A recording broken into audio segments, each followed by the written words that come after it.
Today we're going to do something a little bit different. We're going to be visiting a wine bar in DC together. They have a fun selection of very affordable wines that we're going to be tasting together. So let's get going. Just as a brief intro, we're going to talk to Elisa, who owns the place here with her sister, and ask her about these wines we're going to sample tonight. Maybe just a little bit about her philosophy, how she picks them, and also about these particular wines themselves. So the floor is yours, Elisa. Cool. So hi, so I love wine, obviously, and in opening this wine bar, it was extremely important to me to bring in the traditional grapes, but from different parts of the world. So the unexpected, the underdogs kind of thing. So in our menu, you will find traditional grapes, like we'll have Cabernet Sauvignon, but we have it from Argentina, so that's New World, right? And so we also want to make it affordable so that our guests are able to taste, experience, and get a decent bottle of wine or a glass and just enjoy discovering our wines, and I picked these. Okay. So anyway, so today we're tasting our little long dog, or long little dog actually. So this is French, and it's easy to drink, it's fruity, it's light, and it's an extremely good price for French wine, especially now considering that everything that you import is becoming really expensive. And so it's very light and fruity, and then we move on to Sicily. This is organic. It's a bit drier, a bit more luscious, but still, you know, a really unique wine to drink. And I don't know if you guys have had wine from Sicily, but no? I've had Nero d'Avola before, the grape, yeah. Yeah, this is Nero d'Avola as well. So I completely forgot about the grapes. This is a blend. This is Nero d'Avola. And speaking of blends, this is special. This is from Uruguay. And Uruguay, South America, they do amazing, beautiful wines. And Uruguay is known for their Tannat, and it's more of an acquired taste, but this has Tannat, Tempranillo, and Cabernet Sauvignon. And it's just silky. I wouldn't say sophisticated, but just different. So I actually call it ambassador wine, and you can tell people why, but I'm excited for you to try it. Okay, so here's one of the three wines we tasted tonight, not in any particular order. This is the Nero d'Avola. Nero d'Avola. And Lucas is doing this one for us. So tell us, Lucas, what do you think?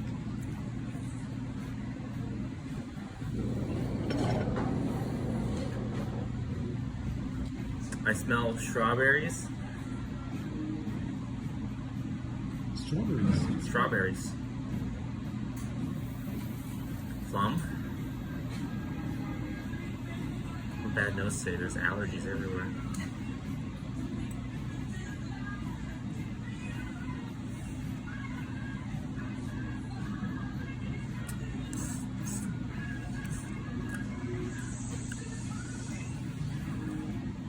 The color, how's the color? The color we felt was sort of very clear. It's got this sort of... It's medium. Yeah. When you When I swirling swirl like it, you this, can see the clearness. yeah, it almost becomes, you know, colorless. Standard alcohol. Yeah.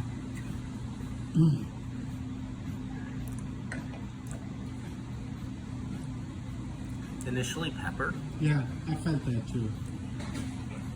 White pepper though, Yeah, not black yeah. pepper. Right.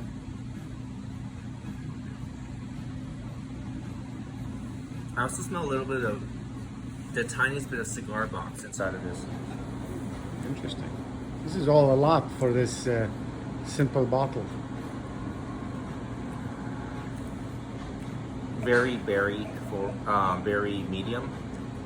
The aftertaste is a little bit light, slightly sour, and I'm trying to figure out if that's going to open up a little bit more as I keep drinking this. I think, you know, you're gonna gain something, you lose something else, maybe on the fruit or on the... Yeah, and it comes off dry at the end, which is something I did not expect. Yeah, it's not bad. And now we're doing one other wine. This is the Long Little Dog. So, Eliane, what do you have to say about this? First, that it's an absolutely great label. That is true. So this wine is from the Rhone area of France. It's got Grenache, Syrah, and Carignan. So it's a typical Southern Rhone blend. It's half 50% Grenache. So I don't know if that is typical to the area, but Yeah, it's a tip. yeah. Sorry. And so the color is very purpley. There's not at all sort of like the orange rustiness of it. It's so purple that it almost feels like it's touching a little bit on brown, but in still a very like No, that's bright, the happy typical way. Grenache and Syrah notes. So smelling it, it's definitely more on the berry side. I would say it reminds me of an orange. So fruity for sure, Berry not and flowery. orange. But I would say within the fruity, I get like when I'm peeling an orange and that smell you get as soon as you open the peel. So there's like a little bit of acidity, but it's fresh and sweet.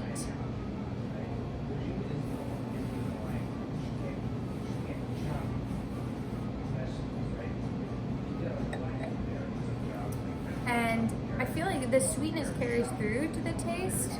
It still feels sweet, but not in like a cloying way or overpowering way. It's like sweet and full on the tongue, and then you get a little bit of acidity around the sides of the mouth. I wouldn't say there's like any sort of bubbliness or sharpness. It's just a little bit of bite that lurks on the edges. It's a very young wine. Yeah, and actually we've been drinking this for the past hour, and I think as the time has gone on, I've gotten different smells from it, and you can see it sort of changing a little bit with the time. Here goes the bottle. I guess it is popular. Put it back. What else do you have to say? How's the finish? Is it very short, or does it stay with you? It's pretty short. I think it kind of it stays in that it feels a little chalky around Yeah. the mouth, but it doesn't stay in like the back of your throat, Right. and you don't feel it. You don't feel like that acidity over time. You feel the bite around the edges when you're drinking it, and then you just feel a little bit of like chalkiness, not in a bad way, right? But you just like the memory that the wine has been there on the edges of my tongue, and I would say the front of my mouth.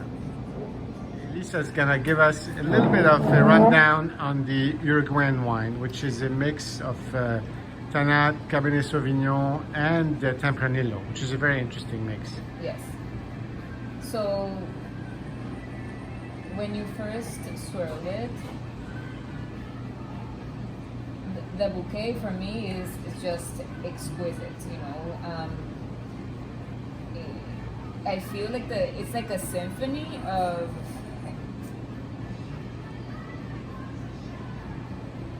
I don't know what to say, like some type of berry with something else, but the Cabernet really comes through. The Cabernet comes through, I noticed that, and also in the color, you can tell it's got more of a Cabernet color. It's definitely more of a claret, granite, like red granite color. The legs, you can see. It's just it's lovely. I think that if you this is the first time you try a wine from Uruguay, you will certainly love it. Let me taste it now. I'm lost in the bouquet. It's just extraordinary. I love it.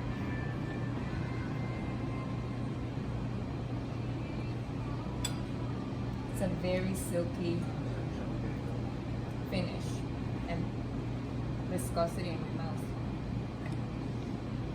Like berry. The Cabernet in this also, I noticed, gives it a little bit of a dark chocolate taste, which comes from the tannins. I don't know if you get that as well. Just a little bit of that hint of a dark chocolate bitterness. Maybe, yeah. And then on the It balances everything out. yeah, and on the bouquet, what I noticed was it's sort of a mix of fruit and savories as well. Yeah. It's not entirely sweet. There's some savory notes to it, you know, a little bit So of. that's why I initially thought like symphony of Yeah. something, but it's hard to articulate because it's so complex and so exquisite. It's hard to, you know? to disassemble Yeah, into that's the a pieces. That's a good way of. How's the finish? Does it stay with you for a long time, or does it finish It's very quickly? velvety. Like I can feel it coating my tongue still. It's smooth. I wouldn't say it's a. Hold on. Because these wines, the Cabernet and the Tannat, have a lot of tannins, and so sometimes you feel them as I wouldn't say coarse. it's not- No, but the not- the velvety can come from very fine tannins, because tannins could be coarse and harsh. They could be very fine But and this coat is your very tongue. So this is extremely fine tannins. If we're talking about tannins, you Okay. know.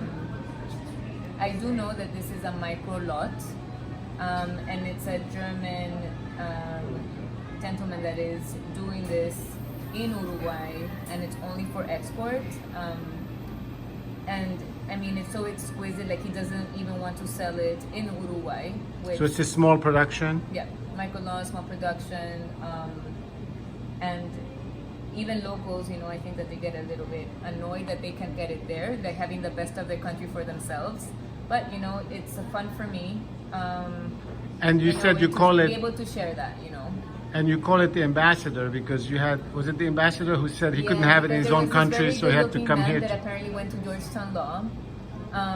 He was here and he asked, like when he saw this, he knew immediately what wine it was because he tasted it. He tried to get it from the distributor over there, and he told me that it's lovely. And he asked me, how did you get it here? And I told him I want to put a wine, an exquisite wine from Uruguay, on the map here at my shop. And my vendor brought me some options, and this is what I, you know, really enjoyed, and I thought people would really like as well. And so now I call it Ambassador Wine because he told me I'm actually the ambassador of Uruguay, so it makes me very proud to see this wine bottle here. And I don't think that many people know, you know, so much about it. So anyway, That's a great story. thank you. But so now it's called Ambassador Wine. In closing, I want to say that the food is really good too, and it goes very well with the wine. So, you know, including this beautiful dark chocolate you're going to see here. So, all in all, we had a great dinner, we had a good time, and hopefully, we'll see you all soon.